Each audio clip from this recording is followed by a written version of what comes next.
अस्सलाम वालेकुम everyone. Hope so आप सब खैरियत से होंगे। Welcome back to our chemistry class. तो आज हम शुरू करने जा रहे हैं chapter number 13 S and P block elements. यानी आज के टॉपिक में हम थर्ड पीरियड के अहम ट्रेंड्स सोडियम टू आर्गन को स्टडी करेंगे। आज की वीडियो में हम बात करेंगे about atomic radius, ionization energy, electronegativity, electrical conductivity, melting points and boiling points. मैं कोशिश करूँगी कि आपको हर कॉन्सेप्ट बहुत ही इजी वे में समझाऊँ ताकि आपको याद भी रहे और एग्ज़ाम में भी आसानी हो। तो चलिए विदाउट वेस्टिंग एनी टाइम अपनी क्लास स्टार्ट करते हैं। तो आज हम पीरियोडिक टेबल के थर्ड पीरियड का एक बहुत इम्पोर्टेंट टॉपिक पढ़ने जा रहे हैं। लेकिन थर्ड पीरियड को समझने से पहले हमें ये मालूम होना चाहिए कि पीरियोडिक टेबल को ब्लॉक्स में क्यों डिवाइड किया गया है स्टूडेंट्स। पीरियोडिक टेबल के एलिमेंट्स को उनकी इलेक्ट्रॉनिक कन्फिगरेशन की बुनियाद पर मुख्तलिफ ब्लॉक्स में डिवाइड किया गया है। इन ब्लॉक्स में से एक ब्लॉक है एस ब्लॉक और दूसरा ब्लॉक है वो है पी ब्लॉक एलिमेंट्स। सबसे पहले एस ब्लॉक की बात करते हैं तो ग्रुप 1 और ग्रुप 2 के तमाम एलिमेंट्स को हम एस ब्लॉक एलिमेंट्स कहते हैं। यानी कि ये सारे एस ब्लॉक में आते हैं। इन्हें एस ब्लॉक इसलिए कहा जाता है क्योंकि इनके जो वैलेंस इलेक्ट्रॉन यानी आउटर मोस्ट शेल का जो इलेक्ट्रॉन होता है वो एस ऑर्बिटल में मौजूद होता है। याद रखिए कि वैलेंस इलेक्ट्रॉन वो इलेक्ट्रॉन होते हैं जो केमिकल रिएक्शंस में हिस्सा लेते हैं और किसी भी एलिमेंट की रिएक्टिविटी को डिटरमाइन करता है। अब ग्रुप 1 के एलिमेंट्स को अल्कली मेटल्स कहा जाता है। क्यों? इनमें सोडियम और पोटाशियम जैसे एलिमेंट्स शामिल होते हैं। ये बहुत रिएक्टिव होते हैं और पानी के साथ फ़ौरन रिएक्शन करते हैं। इसी तरह ग्रुप 2 के जो एलिमेंट्स हैं इनको हम अल्कलाइन अर्थ मेटल्स कहते हैं क्योंकि इनमें मैग्नीशियम और कैल्शियम शामिल होते हैं। ये भी बहुत रिएक्टिव मेटल्स है लेकिन ग्रुप 1 के मुकाबले में ये कम रिएक्टिव होते हैं। सही है। अब हम पी ब्लॉक की तरफ आते हैं। यानी कि ग्रुप 13 से लेकर ग्रुप 18 तक के तमाम एलिमेंट्स पी ब्लॉक एलिमेंट्स में शामिल होते हैं। सही है, पी ब्लॉक में शामिल होते हैं। ये सारे ग्रुप 13 टू ग्रुप 18 तक जितने भी एलिमेंट्स हैं वो सारे किस में आते हैं? वो पी ब्लॉक में आते हैं। क्यों? क्योंकि इनके जो वैलेंस इलेक्ट्रॉन होते हैं वो पी ऑर्बिटल में एंटर करते हैं। इनकी आउटर इलेक्ट्रॉनिक कन्फिगरेशन जो है वो Np1 से Np6 तक होती है। इसका मतलब है कि पी ऑर्बिटल में 1 से लेकर 6 इलेक्ट्रॉन्स तक हो सकते हैं। यहाँ एक और इम्पोर्टेंट बात याद रखिए आप लोग कि इस ब्लॉक के तमाम एलिमेंट सिर्फ मेटल्स होते हैं, ठीक है। जबकि पी ब्लॉक के में हमें मेटल्स भी मिलते हैं, मेटलाइट्स भी और इसके साथ नॉन मेटल्स भी। मिसाल के तौर पर एलुमिनियम जो है वो एक मेटल है, सिलिकॉन जो है वो एक मेटलाइट है, जबकि जो फास्फोरस और सल्फ़र और क्लोरीन है वो नॉन मेटल्स हैं। आर्गन जो है वो एक नोबल गैस है जो आम तौर पर किसी के साथ रिएक्शन नहीं करता। अब हम इस चैप्टर के मेन टॉपिक की तरफ आते हैं जो कि है third period from sodium to argon. Third period का मतलब है कि हम सोडियम से लेकर आर्गन तक तमाम एलिमेंट्स का जो हम स्टडी करेंगे वो इसमें होगा। इस पीरियड में 8 एलिमेंट्स शामिल होते हैं: sodium, magnesium, aluminium, silicon, phosphorus, sulphur, chlorine and argon. इस चैप्टर में हम इन तमाम एलिमेंट्स की डिफरेंट प्रॉपर्टीज़ के बारे में स्टडी करेंगे। हम देखेंगे कि पीरियड्स के अंदर लेफ़्ट से राइट मूव करने पर इनकी atomic radius, ionization energy, electronic negativity, electrical conductivity, इसके साथ मेल्टिंग पॉइंट इनके और बॉइलिंग पॉइंट किस तरह से चेंज होते हैं। ये तमाम ट्रेंड जो है ये आपके एमडीकेट और बोर्ड एग्ज़ाम्स के लिए बहुत इम्पोर्टेंट है। अब हम टॉपिक की तरफ आते हैं, यानी कि इनके इलेक्ट्रॉनिक स्ट्रक्चर की तरफ आते हैं। तो स्टूडेंट्स, जो थर्ड पीरियड के तमाम एलिमेंट्स में जो इलेक्ट्रॉन्स थर्ड शेल में भरते हैं। तो अब बात करते हैं हम इलेक्ट्रॉनिक स्ट्रक्चर की। सो स्टूडेंट्स, थर्ड पीरियड के तमाम एलिमेंट्स में जो इलेक्ट्रॉन्स होते हैं वो थर्ड शेल में एंटर होते हैं। सबसे पहले जो इलेक्ट्रॉन्स 3s ऑर्बिटल में एंटर करते हैं, इसके बाद जब 3s ऑर्बिटल जो है वो कंप्लीट हो जाता है, उसके बाद इलेक्ट्रॉन्स 3p ऑर्बिटल में जाना शुरू कर देते हैं। इसी वजह से सोडियम की जो इलेक्ट्रॉनिक कन्फिगरेशन है वो Ne3s1 है। इसी तरह मैग्नीशियम की जो है वो Ne2 है, ये वाली, सही है।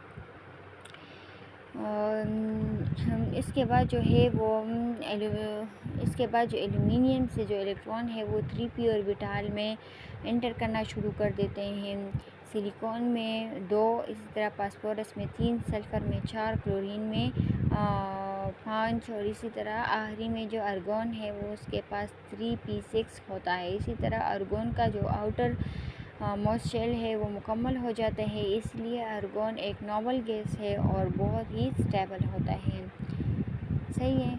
तो इस फर्स्ट पेज जो हमने फुल एक्सप्लेन किया, इससे हमें 3 इम्पॉर्टेंट बातें याद रखनी चाहिए। पहली ये कि ग्रुप 1 और ग्रुप 2 जो है वो एस ब्लॉक एलिमेंट्स होते हैं। दूसरी जो बात है वो है ग्रुप 13 से 18 जो है वो पी ब्लॉक्स होते हैं। और तीसरी जो है वो थर्ड पीरियड में इलेक्ट्रॉन पहले 3s और फिर 3p ऑर्बिटल में फिल होते हैं, सही है।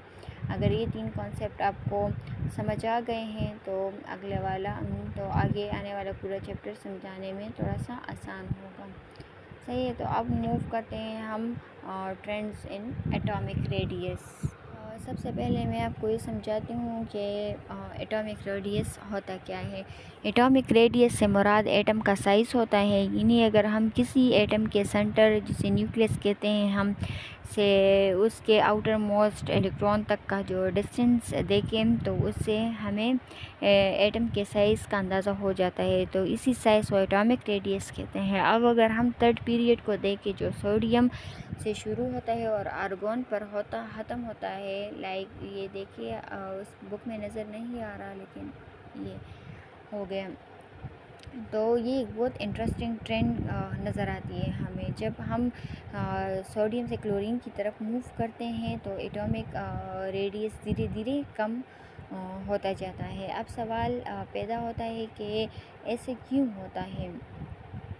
ये इस वजह से कि थर्ड पीरियड के तमाम एलिमेंट्स में इलेक्ट्रॉन्स एक ही शेल यानी थर्ड शेल में ऐड हो रहे होते हैं, लेकिन साथ ही न्यूक्लियस में प्रोटॉन्स की तादाद भी बढ़ती जा रही होती है। तो प्रोटॉन जो है वो बेसिकली पॉजिटिव चार्ज रखता है और इलेक्ट्रॉन जो है वो नेगेटिव चार्ज रखता है। जितने ज़्यादा प्रोटॉन्स होंगे उतनी ही ज़्यादा अट्रैक्शन इलेक्ट्रॉन्स पर होगी। इसी स्ट्रॉन्ग अट्रैक्शन की वजह से इलेक्ट्रॉन्स न्यूक्लियस के करीब आते जाते हैं और एटम्स का साइज़ छोटा होता जाता है, सही है। इसलिए सोडियम जो है वो सबसे बड़ा एटम होता है, जबकि क्लोरीन का साइज़ सोडियम से काफ़ी छोटा होता है। अब पेज पर जो सर्कल्स बने हुए हैं, ये सर्कल्स जो बने हुए हैं वो इसी ट्रेंड को दिखा रहे हैं, सही है। जो सबसे बड़ा सर्कल है वो सोडियम का है, सही है। सबसे बड़ा सर्कल है वो सोडियम का है और फिर सर्कल धीरे धीरे छोटे होते जाते हैं। अब किताब में ये भी बताया है कि इस फिगर में डिफरेंट किस्म के रेडियाई यूज़ किए गए हैं। सोडियम, मैग्नीशियम और एल्युमिनियम मेटल्स हैं, इसलिए इनके लिए मेटालिक रेडियस यूज़ किए गए हैं। सिलिकॉन, फास्फोरस और सल्फ़र और क्लोरीन जो है वो कोवेलेंट कंपाउंड्स बनाते हैं, इसलिए इनके लिए कोवेलेंट रेडियस यूज़ किए गए हैं। लेकिन आर्गॉन किसी के साथ आमतौर पर केमिकल बॉन्ड नहीं बनाता, इसलिए उसके रेडियस को वंडर वाल्स रेडियस से मेजर किया जाता है, सही है। अब यहाँ बहुत इम्पोर्टेंट बात याद रखिएगा कि मेटालिक रेडियस और कोवेलेंट रेडियस का कंपैरिजन करना ठीक है, क्योंकि दोनों बॉन्डेड एटम्स में मुय्यर किए जाते हैं, लेकिन वैन डर वाल्स रेडियस का कंपैरिजन इन दोनों के साथ नहीं किया जा सकता, क्योंकि ये नॉन बॉन्डेड एटम्स के दरमियान मुय्यर होती है और नेचुरली ज़्यादा बड़ी होती है। सही है। इसी वजह से जो फिगर में आर्गोन का सर्कल है वो बड़ा नज़र आता है। This one is argon. सही है, वो इसी वजह से बड़ा नज़र आता है। इसका मतलब ये नहीं कि थर्ड पीरियड का ट्रेंड उल्टा हो गया है, सिर्फ मेजरमेंट का तरीका थोड़ा सा डिफरेंट है। अब हम आते हैं trends in first ionization energy. सही है, जो ये हमारा दूसरा टॉपिक है, इसकी तरफ हम आते हैं। सबसे पहले ये समझिए कि फर्स्ट आयनाइजेशन एनर्जी होती क्या है। ये वो एनर्जी होती है जो कि एक मोल गैसियस एटम से सबसे बाहर वाले यानी कि सबसे लूजली हेल्ड इलेक्ट्रॉन्स को रिमूव करने के लिए दरकार जो होती है, यानी कि नीडी होती है। जब इलेक्ट्रॉन निकल जाता है तो neutral atom spot positive ions में चेंज हो जाता है।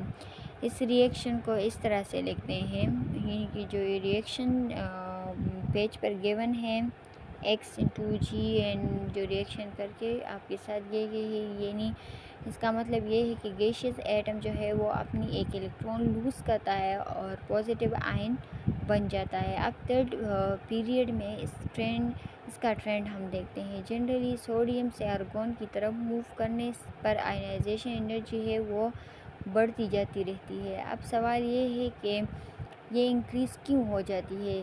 इसकी वजह यह है कि पीरियड्स के अंदर जो न्यूक्लियर चार्ज कंटिन्यूसली इंक्रीज़ करता है, न्यूक्लियस इलेक्ट्रॉन को ज़्यादा यानी कि ज़्यादा मजबूती से अपनी तरफ अट्रैक्ट करता है। इसीलिए इलेक्ट्रॉन्स को बाहर निकालना मुश्किल हो जाता है और ज़्यादा एनर्जी की ज़रूरत पड़ती है। इसलिए सोडियम की आयनाइजेशन एनर्जी सबसे कम होती है। अब आर्गोन की सबसे ज़्यादा होती है, लेकिन ग्राफ को अगर गौर से देखा जाए तो दो जगहों पर छोटी सी एक्सेप्शन नज़र आ रही है। पहली एक्सेप्शन मैग्नीशियम और एल्युमिनियम पर है और जहां आयनाइजेशन एनर्जी थोड़ी कम हो जाती है। दूसरी एक्सेप्शन जो है वो फास्फोरस से सल्फ़र पर है, जहां पर थोड़ा सा डिक्रीज़ होता है। यही एक्सेप्शन इलेक्ट्रॉनिक कन्फिगरेशन की वजह से होती है। किताब कहती है कि थर्ड पीरियड में फर्स्ट आयनाइजेशन का जनरल ट्रेंड जो है वो अपवर्ड होता है। इसका मतलब ये है कि जब हम सोडियम से आर्गोन की तरफ मूव करते हैं तो आमतौर पर आयनाइजेशन एनर्जी जो है वो बढ़ती है, यानी कि इंक्रीज़ होती रहती है। लेकिन इस ट्रेंड में जो है एक्सेप्शन है जो कि ग्राफ्स में है, पहले मैग्नीशियम और एल्युमिनियम के दरमियान और दूसरी फास्फोरस और सल्फर के दरमियान। यहाँ पर ग्राफ में थोड़ी सी गिरावट नज़र आती है, यानी कि चेंजेस नज़र आती है। याद रखिए कि ये एक्सेप्शन है, लेकिन ओवरऑल ट्रेंड फिर भी इंक्रीज़ ही रहता है। अब सवाल पैदा होता है कि आयनाइजेशन एनर्जी किन फैक्टर्स पर डिपेंड करती है। सबसे पहला फैक्टर है कि न्यूक्लियर चार्ज। अगर न्यूक्लियस में प्रोटॉन ज़्यादा होंगे तो न्यूक्लियस इलेक्ट्रॉन्स को ज़्यादा मजबूती से अपनी तरफ अट्रैक्ट करेगा और इस सूरत में इलेक्ट्रॉन्स को निकालना मुश्किल होगा और आयनाइजेशन एनर्जी भी ज़्यादा नीड होगी उसकी। दूसरा फैक्टर है कि आउटर इलेक्ट्रॉन और न्यूक्लियस के दरमियान जो डिस्टेंस है, अगर इलेक्ट्रॉन न्यूक्लियस से दूर होगा तो उस पर अट्रैक्शन कम होगी और उसे निकालना आसान होगा। लेकिन अगर इलेक्ट्रॉन न्यूक्लियस के करीब होगा तो उसे रिमूव करने के लिए ज़्यादा एनर्जी की नीड होगी। तीसरा फैक्टर इसका ये है कि स्क्रीनिंग इफेक्ट। इनर शेल के इलेक्ट्रॉन जो है वो आउटर इलेक्ट्रॉन्स को न्यूक्लियस के अट्रैक्शन से कुछ लिमिट तक इसको बचाते हैं, प्रोटेक्ट करते हैं। इसे शील्डिंग या स्क्रीनिंग इफेक्ट कहते हैं। अगर स्क्रीनिंग ज़्यादा हो तो आउटर इलेक्ट्रॉन आसानी से निकल जाता है और आयनाइजेशन एनर्जी कम हो जाती है।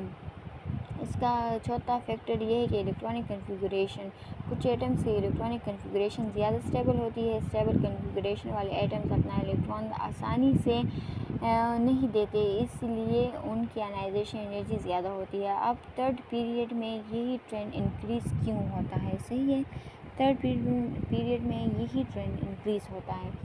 तो थर्ड पीरियड के तमाम एलिमेंट्स में नए इलेक्ट्रॉन्स एक ही शेल यानी कि थर्ड शेल में ऐड हो जाते हैं, इसलिए स्क्रीनिंग इफ़ेक्ट में भी कोई बहुत बड़ा फ़र्क नहीं नज़र आता, लेकिन हर नए एलिमेंट के साथ न्यूक्लियस में एक प्रोटॉन भी ऐड हो जाता है।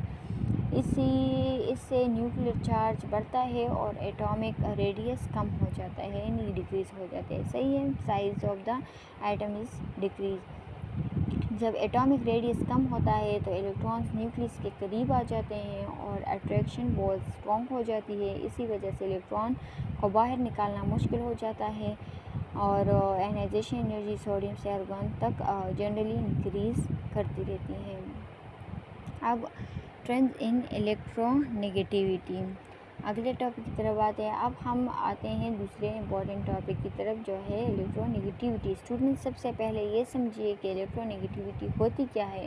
इलेक्ट्रोनेगेटिविटी किसी भी एटम की यही सलाहियत या टेंडेंसी जो होती है कि जब वो किसी दूसरी एटम के साथ कोवेलेंट बॉन्ड बनाए तो शेयर्ड इलेक्ट्रॉन्स को अपनी तरफ कितनी ताकत से वो खींच सकता है, इसको हम इलेक्ट्रोनेगेटिविटी कहते हैं। यानी जिस एटम की इलेक्ट्रोनेगेटिविटी ज़्यादा होगी वही शेयर्ड इलेक्ट्रॉन को अपनी तरफ ज़्यादा मजबूती से अट्रैक्ट करेगा। अब थर्ड पीरियड का ट्रेंड देखते हैं। जब हम सोडियम से क्लोरीन की तरफ मूव करते हैं तो इलेक्ट्रोनेगेटिविटी मुसलसल बढ़ती रहती है। सही है, कंटिन्यूसली इंक्रीज़ होती रहती है। बुक में वैल्यूज़ दी गई है कि sodium is equal to 0.93 and magnesium 1.31, aluminium 1.81, silicon 2.02, phosphorus, sulphur and chlorine as well. से इन वैल्यूज़ से साफ पता चलता है कि हमें लेफ़्ट से राइट मूव करने पर इलेक्ट्रोनेगेटिविटी इंक्रीज़ करती है और थर्ड पीरियड में जो क्लोरीन सबसे ज़्यादा इलेक्ट्रोनेगेटिव एलिमेंट है। अब आप नोटिस करेंगे कि आर्गॉन के सामने कोई वैल्यू नहीं लिखी हुई है। क्यों? इस की वजह ये है कि आर्गॉन एक नोबल गैस है, जैसे कि पहले मैंने आपको बताया था। नोबल गैसेस जो है आमतौर पर कोवेलेंट बॉन्ड नहीं बनाते और क्योंकि इलेक्ट्रोनेगेटिविटी सिर्फ उन एटम्स के लिए डिफ़ाइन की जाती है जो कि शेयर्ड इलेक्ट्रॉन्स को अट्रैक्ट करते हैं, इसलिए आर्गॉन की इलेक्ट्रोनेगेटिविटी असाइन नहीं की जाती। अब सवाल ये है कि इलेक्ट्रोनेगेटिविटी इंक्रीज़ क्यों करती है। जब हम थर्ड पीरियड में एक एलिमेंट से अगले एलिमेंट की तरफ जाते हैं तो न्यूक्लियस में प्रोटॉन्स की तादाद जो है वो इंक्रीज़ होती है।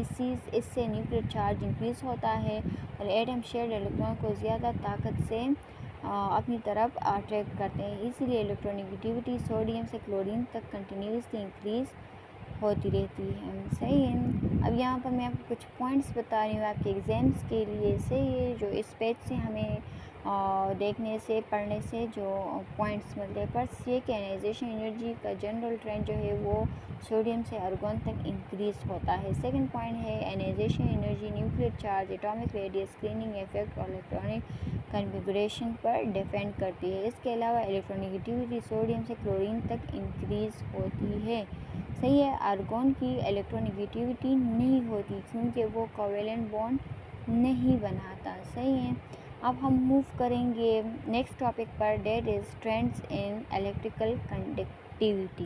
सो स्टूडेंट्स पहले समझिए कि इलेक्ट्रिकल कंडक्टिविटी है क्या। सो बेसिकली इलेक्ट्रिकल कंडक्टिविटी से मुराद किसी भी सब्सटेंस की ये सलाहियत है कि वो इलेक्ट्रिक करंट को अपने अंदर से गुजारने दे। जिस सब्सटेंस में करंट आसानी से गुजर जाए उसे गुड कंडक्टर कहते हैं और जिसमें करंट पास ना हो उसे पुअर कंडक्टर या नॉन कंडक्टर कहते हैं। अब हम थर्ड पीरियड के एलिमेंट्स का ट्रेंड देखते हैं।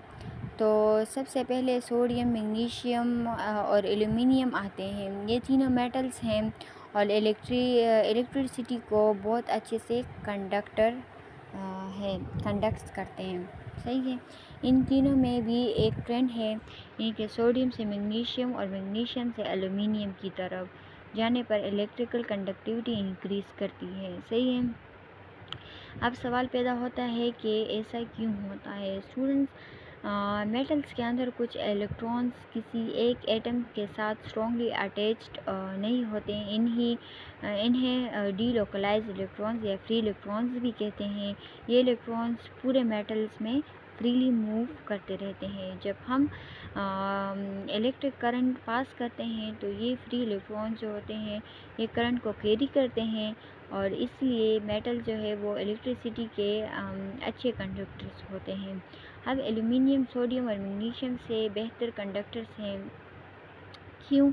क्योंकि इसके पास ज़्यादा फ्री इलेक्ट्रॉन्स होते हैं जो कि करंट को आसानी के साथ ट्रांसफ़र करते हैं। अब बात करते हैं हम सिलिकॉन की। तो सिलिकॉन जो है ना तो पूरा कंडक्टर है और ना ही पूरा इंसुलेटर है, इसलिए सिलिकॉन को सेमीकंडक्टर कहा जाता है। सेमीकंडक्टर का मतलब ये है कि कुछ कंडीशंस में ये करंट कंडक्ट करता है और कुछ कंडीशंस में ये नहीं करता। इसी वजह से सिलिकॉन का बहुत ज़्यादा इस्तेमाल कंप्यूटर चिप्स, मोबाइल्स, फ़ोन्स और इलेक्ट्रॉनिक डिवाइसेस बनाने में होता है। सही है। अब आगे फास्फोरस, सल्फर, क्लोरीन और आर्गोन आ जाते हैं। ये तमाम नॉन कंडक्टर्स हैं, यानी इनके अंदर इलेक्ट्रिक करंट आसानी से पास नहीं होता। अब सवाल है कि ये करंट कंडक्ट क्यों नहीं करते। इसकी वजह ये है कि इनके पास फ्री इलेक्ट्रॉन्स मौजूद नहीं होते और इनके इलेक्ट्रॉन्स जो है वो अपने एटम्स के साथ स्ट्रॉन्गली अटैच होते हैं। जब इलेक्ट्रॉन्स मूव ही नहीं करेंगे तो करंट भी पास नहीं होगा। सही है। अब हम अपने अगले टॉपिक की तरफ आते हैं, that is trends in melting and boiling points. अब हम सबसे पहले ये याद रखिए कि मेल्टिंग पॉइंट जो है वो टेम्परेचर होता है, वो वाला टेम्परेचर होता है जहाँ कोई सॉलिड जो है वो लिक्विड फॉर्म में, यानी कि पिघल कर लिक्विड बन जाए। सही है। और बॉइलिंग पॉइंट वो टेम्परेचर होता है जहाँ पर लिक्विड उबल कर गैस में तब्दील हो जाए, चेंज हो जाए। सही है, यानी गैसियस फॉर्म में चेंज हो जाए। अगर इस पेज पर आप ग्राफ को देखें तो उसमें मेल्टिंग पॉइंट और बॉइलिंग पॉइंट जो है वो केल्विन में दिखाए गए हैं। केल्विन स्केल इसलिए यूज़ की जाती है क्योंकि इसमें नेगेटिव टेम्परेचर नहीं होता और साइंटिफिक कैलकुलेशंस के लिए यही ज़्यादा सूटेबल होता है। अब थर्ड पीरियड का ट्रेंड समझाती हूँ। तो सोडियम, मैग्नीशियम और एल्यूमिनियम में मेल्टिंग और बॉइलिंग पॉइंट्स धीरे धीरे इंक्रीज़ होते रहते हैं। इसकी वजह ये है कि मेटेलिक बॉन्डिंग मजबूत होती जाती है, जिसकी वजह से इनकी बॉइलिंग और मेल्टिंग पॉइंट जो है वो धीरे धीरे इंक्रीज़ होती है। फिर हम सिलिकॉन तक पहुंचते हैं। सिलिकॉन्स का मेल्टिंग और बॉइलिंग पॉइंट जो है वो थर्ड पीरियड में सबसे ज़्यादा होता है। अब ये सिलिकॉन का इतना ज़्यादा क्यों होता है, इसकी वजह ये है कि सिलिकॉन सिंपल मेटल नहीं है। सिलिकॉन एक गेंद कोवेलेंट स्ट्रक्चर बनाता है। इस स्ट्रक्चर में तमाम एटम्स बहुत मजबूत कोवेलेंट बॉन्ड्स के ज़रिए एक दूसरे के साथ अटैच होते हैं। इन बॉन्ड्स को तोड़ने के लिए बहुत ज़्यादा एनर्जी की ज़रूरत होती है, इसलिए सिलिकॉन का मेल्टिंग और बॉइलिंग पॉइंट सबसे ज़्यादा होता है। सिलिकॉन के बाद जब हम फास्फोरस, सल्फर, क्लोरीन और आर्गन की तरफ मूव करते हैं तो मेल्टिंग और बॉइलिंग पॉइंट्स अचानक बहुत कम हो जाते हैं। सही है। इसकी वजह ये है कि ये सिंपल मॉलिक्यूलर सब्सटेंसेस हैं। इनके मॉलिक्यूल्स के दरमियान सिर्फ वीक इंटरमॉलिक्यूलर फोर्सेस होती हैं। इन वीक फोर्सेस को तोड़ने के लिए कम एनर्जी हमें नीड होती है, इसलिए इनके मेल्टिंग और बॉइलिंग पॉइंट्स भी कम होते हैं। सही है। अभी कुछ पॉइंट्स मैं आपको बता रही हूँ इस पेज के रिलेटेड जो आपके लिए बहुत ही इम्पोर्टेंट है। ये कि सोडियम, मैग्नीशियम और एल्यूमिनियम जो है वो गुड कंडक्टर्स हैं। इलेक्ट्रिकल कंडक्टिविटी सोडियम से एल्यूमिनियम तक इंक्रीज़ करती है। सिलिकॉन एक सेमीकंडक्टर है। इसके अलावा फास्फोरस, सिलिकॉन एंड क्लोरीन और आर्गॉन जो है वो नॉन कंडक्टर्स हैं। सिलिकॉन का मेल्टिंग और बॉइलिंग पॉइंट जो है वो थर्ड पीरियड में सबसे ज़्यादा होता है। सही है। तो ये था आज का हमारा टॉपिक। कल हम फिर नेक्स्ट टॉपिक की तरफ मूव करेंगे। सही है, तब तक के लिए अल्लाह हाफिज़। अगर आप चैनल पर नए हैं तो प्लीज़ चैनल को शेयर कीजिए, सब्सक्राइब कीजिए और लाइक कीजिए।